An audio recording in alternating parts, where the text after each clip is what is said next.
Esto es Contalo Vos, el podcast para contar tu historia, visibilizar y sanar.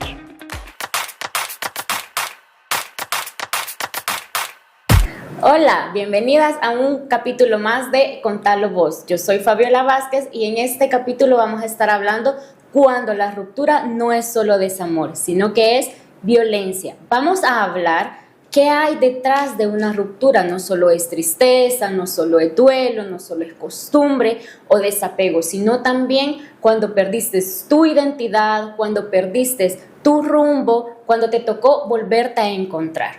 Este día lo estaremos platicando con nuestra amiga y compañera Rebeca Orellana. Hola, ¿qué tal? Mi nombre es Rebeca Orellana, estoy muy agradecida por estar acá y espero podamos tocar este tema y abordar lo más que se pueda. Agradecemos que hayas tomado nuestra invitación a participar en el podcast. Sabemos que ninguna mujer inicia una relación pensando que va a fracturarse. Todas las mujeres iniciamos nuestra relación con mucho amor, con planes, pensando en un futuro. Claro. Y nos gustaría saber cómo inició tu historia.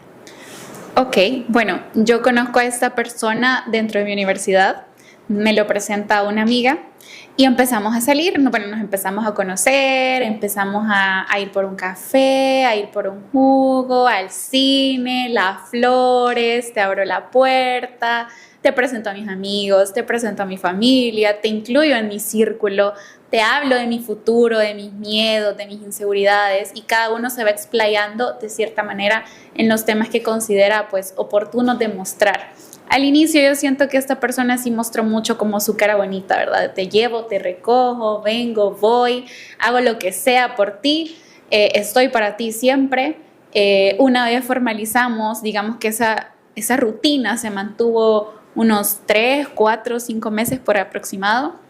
Y luego viene y a mí me toca hacer un viaje por un intercambio de la universidad y las cosas se empiezan a tensar porque obviamente era como una relación a distancia. Yo solo iba por 4 meses, pero era una relación a distancia y ya no había comunicación, ya era como que yo tomo decisiones y no te las comparto porque no es que me tengan que pedir permiso, pero si estás dentro de una relación, eso se debe por lo menos de decir porque es tu pareja para contarle las cosas.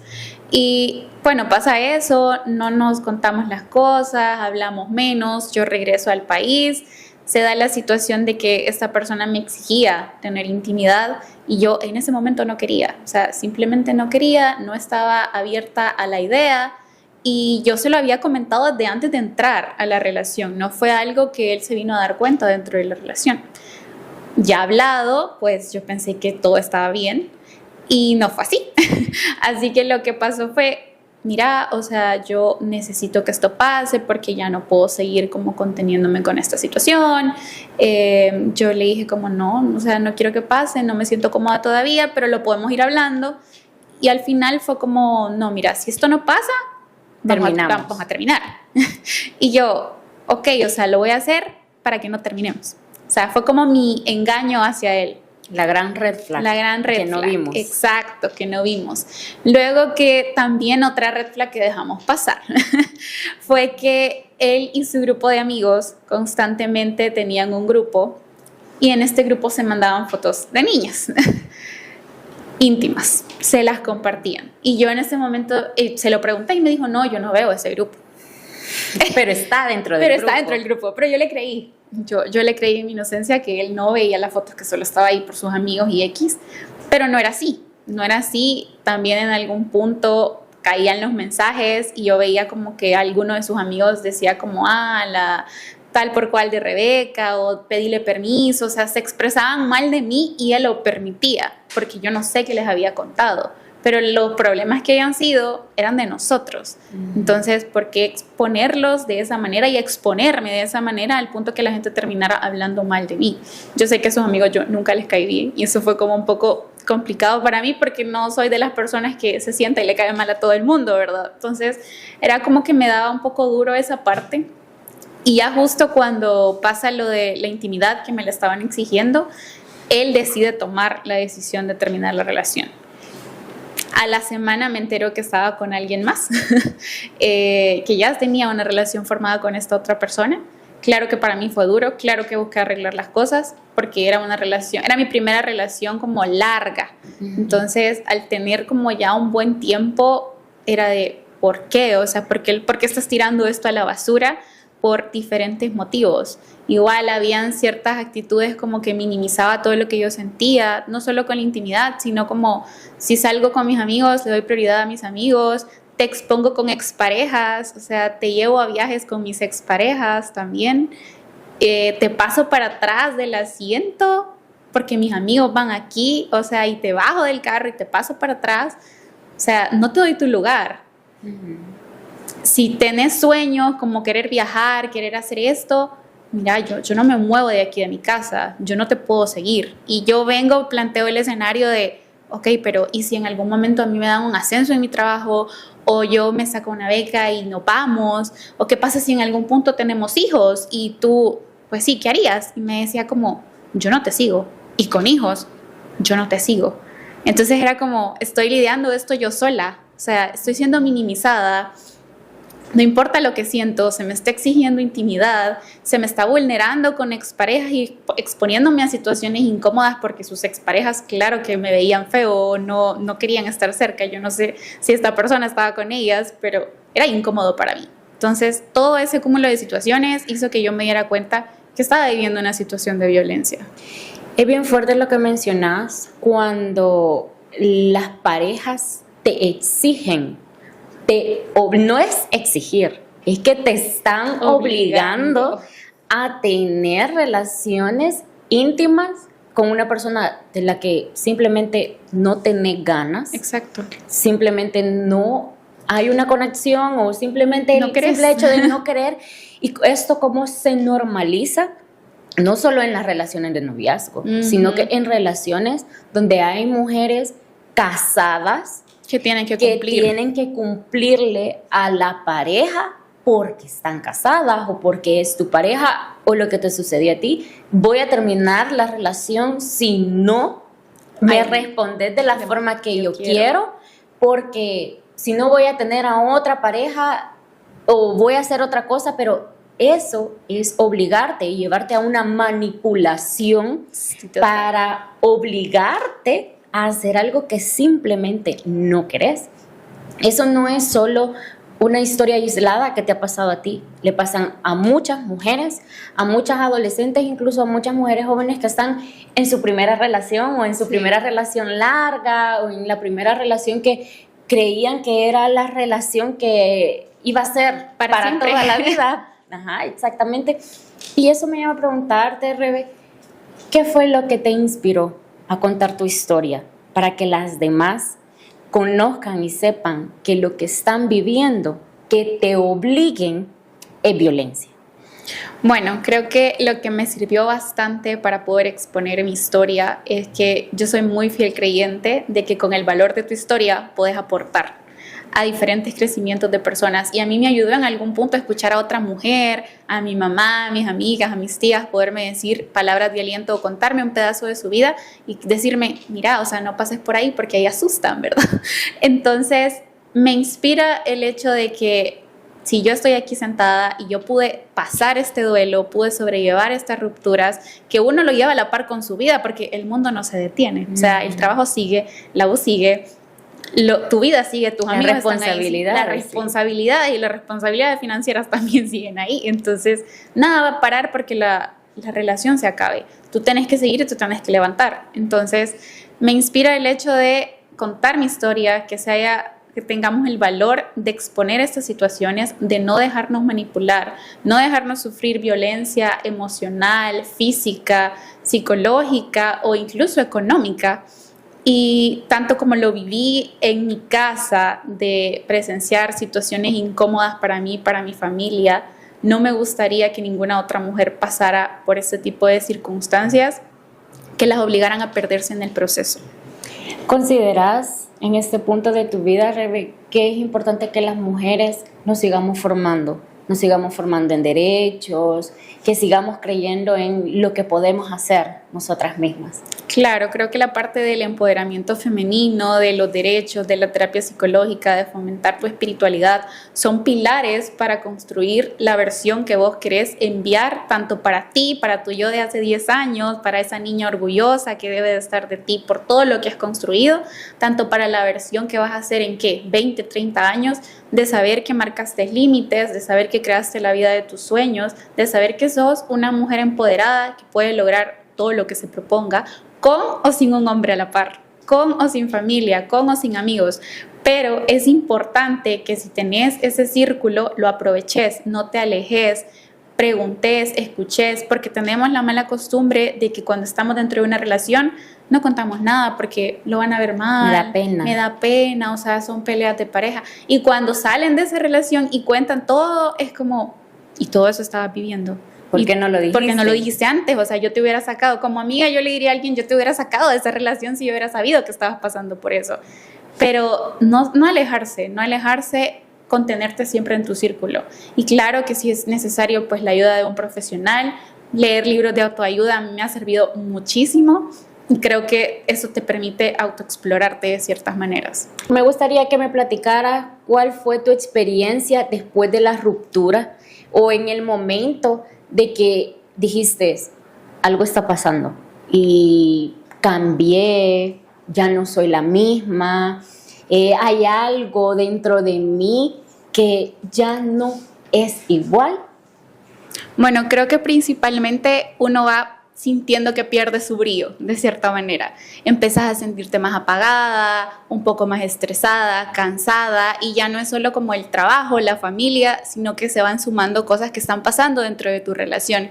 Y creo que principalmente yo me fui dando cuenta cuando habían faltas de respeto hacia mi persona, hacia las actividades que realizaba, cuando se me quería minimizar por encima de familiares o amigos de la otra parte, cuando se me quería forzar a tener intimidad sexual o a hacer actos que no eran para mí o que no me convencían y que se terminaba validando por el otro lado como, es que es lo que yo quiero o me gustaría hacerlo o vos no me entendés o no estoy siendo suficiente, como un poco con ese chantaje emocional que a veces las otras partes o terceros nos hacen como hacerse las víctimas y decirnos, no, o sea, esto no es mi responsabilidad, es tu culpa y yo estoy actuando así por tu culpa. Okay. Es muy, muy importante lo que estás mencionando cuando hablas acerca de la culpa, porque generalmente en la sociedad está instaurada que la culpa es siempre de la mujer.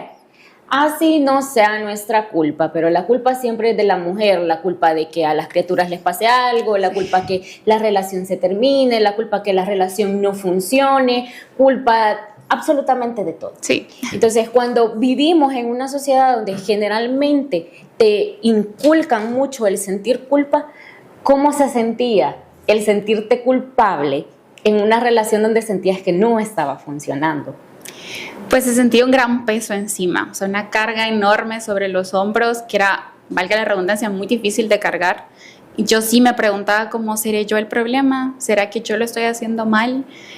Afortunadamente yo pude contar con un proceso de terapia psicológica dentro de esta relación por motivos diferentes y ajenos a esa ruptura, pero sí era como el apoyo de mi terapeuta, de mi familia y de cierta manera de mi subconsciente que me decía, Rebeca, o sea, las cosas no están bien, nos estamos sintiendo mal, no nos sentimos cómodas y ya a veces uno cae en la misma monotonía. Yo simplemente estaba ahí en esa relación porque era lo conforme con lo que yo conocía de un tiempo atrás, lo que me hacía sentir cómoda. Seguridad, entre muchas comillas seguridad, porque a veces viene que eso no es seguridad, eso es apego emocional.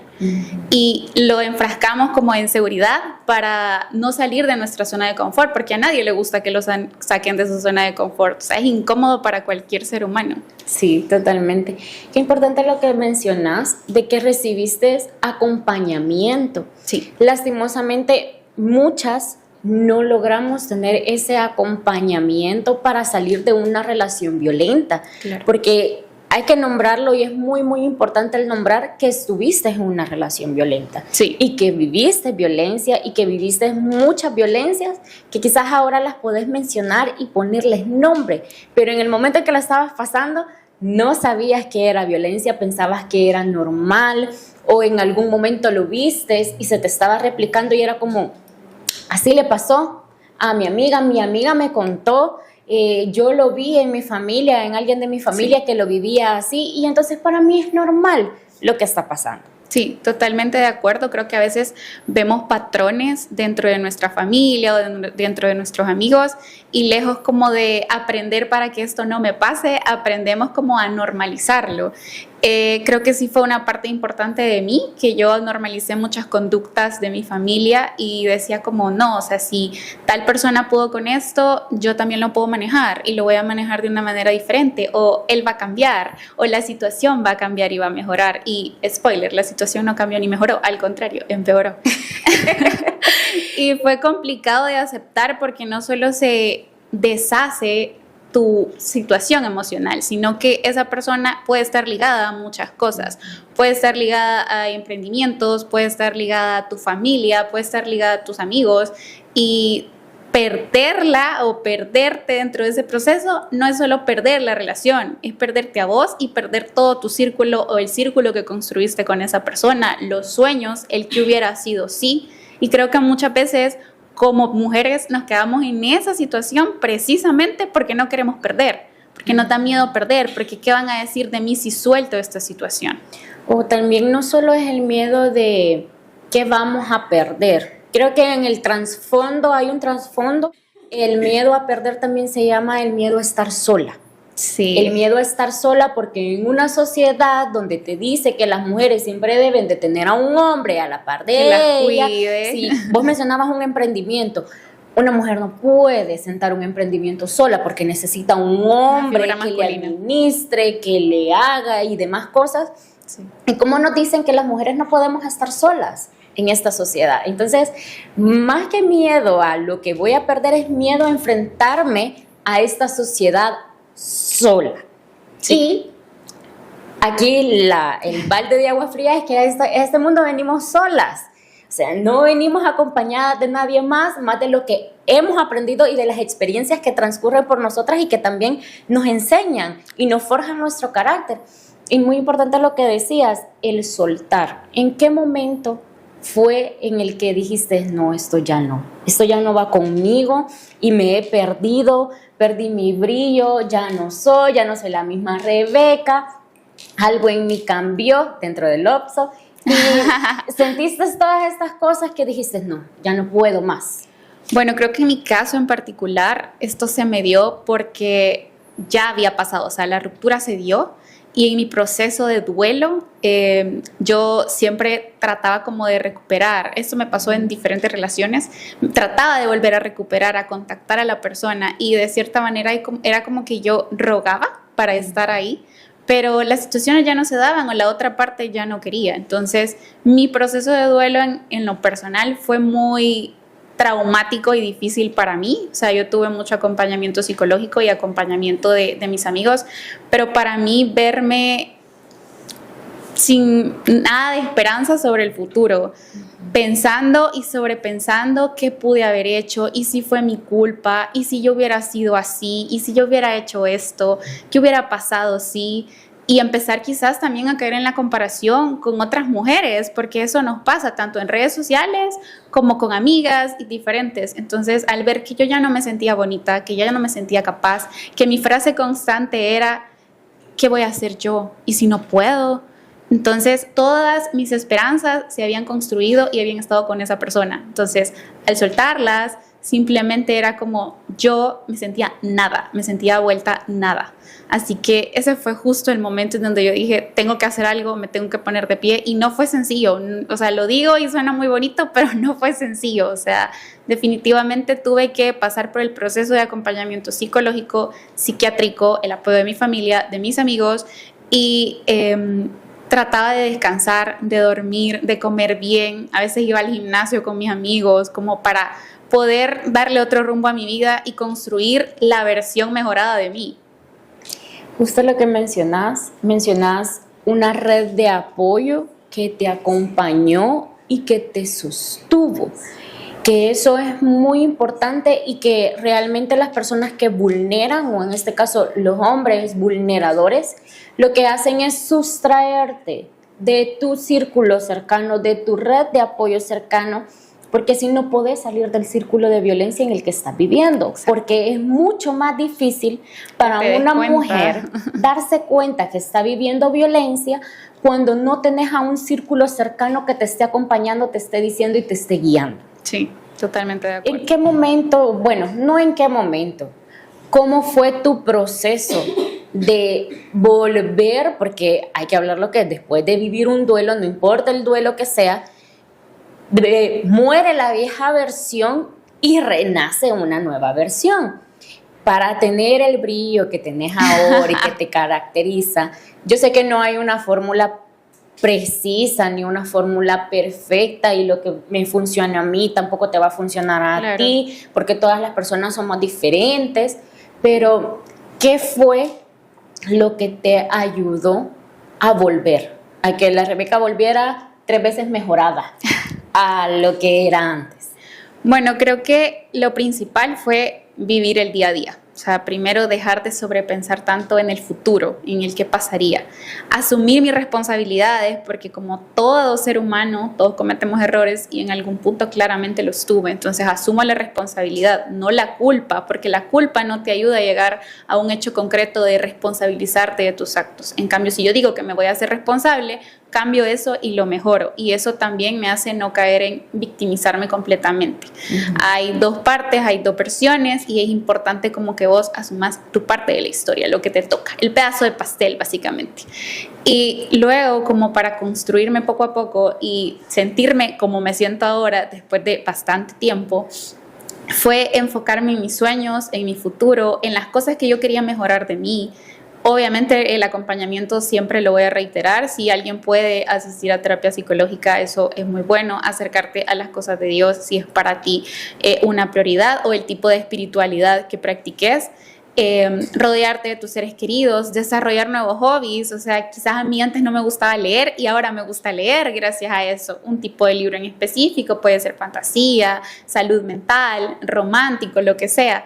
Y también desintoxicarte un poco de redes sociales o del dime qué te diré, establecer un contacto cero con cualquier tipo de persona que pues esté cerca o te recuerde a el sufrimiento que viviste o a la relación que viviste, y trazar un mapa de qué quiero lograr yo como mujer, como persona, en mis versiones y en mis áreas, para poder trascender este duelo y para poder renacer 10 veces mejor.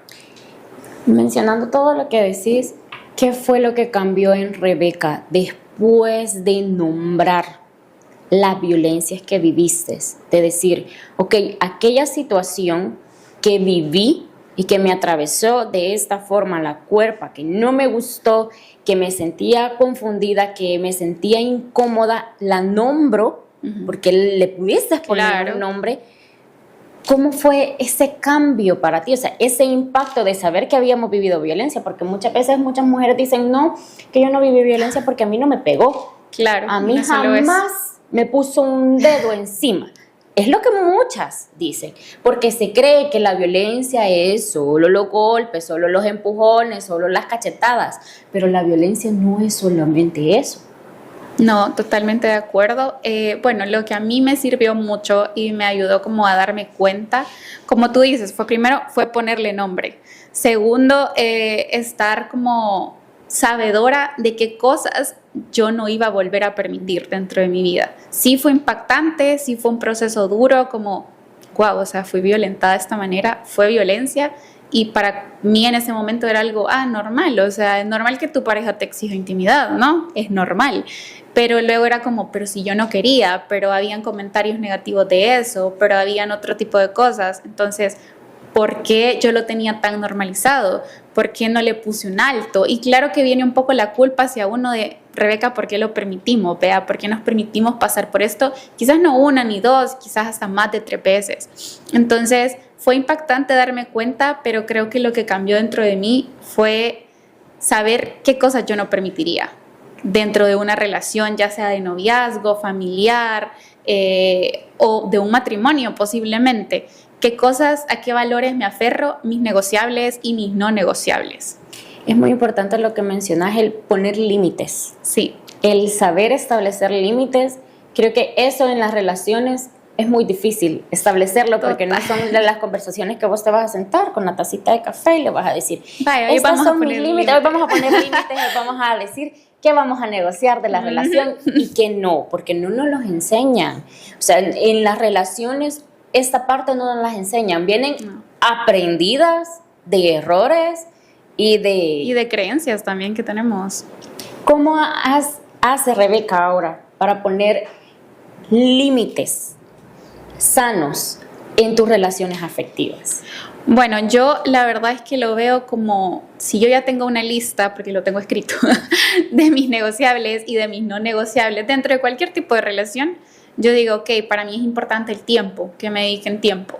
Si yo estoy dándole tiempo a esa persona y esa persona no me está dando tiempo a mí, entonces lo hablo, lo hago visible, obviamente con mucho respeto. Mira, no me estás dando tiempo, ¿cómo podríamos mejorar esta estructura? Y si esa persona me dice, sí, no te preocupes, lo vamos a resolver de una u otra manera, pero no se da, es como ya hay un primer advice, ¿verdad? De esto no va a cambiar, esto no va a pasar. Puedes darle una o dos oportunidades, cada quien puede hacerlo, pero después de eso, que solo vos estás dando tu 100% y la otra parte no está dando quizás ni un 10%, o te está minimizando tus sentimientos o algo por el estilo, eso para mí es una alerta roja de decir, no, a ver, espérate, yo estoy siendo clara, ya puse mis límites sobre la mesa, ya te dije que me molesta, que me gusta, que no me gusta, y estás pasando por encima de todo lo que yo pues en algún momento establecí. Entonces para mí eso sería decir, yo no quiero continuar con esta relación, sea el tipo de relación que sea, familiar, amorosa, amistad.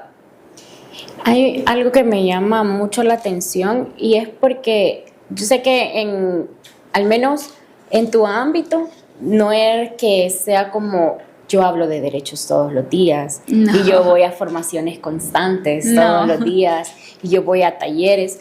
Me llama la atención el saber en qué momento tú dijiste, hay algo aquí que no me cuadra en esta situación de la vida cotidiana, de estar viviendo estas situaciones de violencia de forma constante. ¿Qué fue lo que hizo que indagaras más, que buscaras más para ponerle nombre a lo que estabas viviendo? Ok, bueno, creo que hubieron situaciones familiares que se dieron tanto en mi infancia como en mi adolescencia, que yo veía y que decía, no quiero que esto se replique en mis relaciones o cuando yo forme una familia. Con el correr del tiempo, gracias a esos actos que presencié, creo que se me desarrollaron un par de traumas como no quiero estar con una persona, o si quiero estar con una persona, o soy muy dependiente de una persona, o soy muy insegura de mí misma como mujer, como profesional. Y al pasar por todas esas inseguridades constantes, yo sí dije, hay algo malo, o sea, que estamos hablando de 15, 16 años, hay algo que está pasando, no sé qué es, pero hay algo que está pasando. Yo me sentía como muy triste, lloraba todas las noches, experimentaba cambios de mudanza en ese momento, en plena adolescencia casi, y era complicado. Entonces decidí abocarme al psicólogo del colegio en ese momento, como para poder empezar a ponerle nombre a todo lo que yo estaba sintiendo, que me sentía sola, que estaba triste, que de cierta manera había experimentado violencia y por esos actos de violencia se me habían quedado algunos traumas pegados, por así decirlo, que me hacían actuar de ciertas maneras, unas maneras más impulsivas que otras, o de sentirme insuficiente en otras formas. Entonces, creo que fue muy clave para mí el tener un apoyo psicológico en ese momento y poder nombrar todo eso para cambiar patrones y redirigir un poco mi vida. Ok, yo esto no lo voy a permitir y esto no lo quiero hacer. Rebeca, te agradecemos mucho que hayas venido a nuestro podcast a contar tu historia, a transformar la vida de otras niñas, adolescentes, mujeres que nos están escuchando, que han pasado o están pasando por eso y que sepan que detrás de una ruptura posiblemente están viviendo violencia, que en una relación donde no es recíproca no hay amor y que no están solas, que pueden estar acompañadas, que muchas estamos aquí para apoyarles, para acompañarles y que sí, se sigan acercando a más mujeres que hablen acerca de nuestros derechos, porque ese es el camino para que podamos salir de cualquier situación de violencia que estemos atravesando.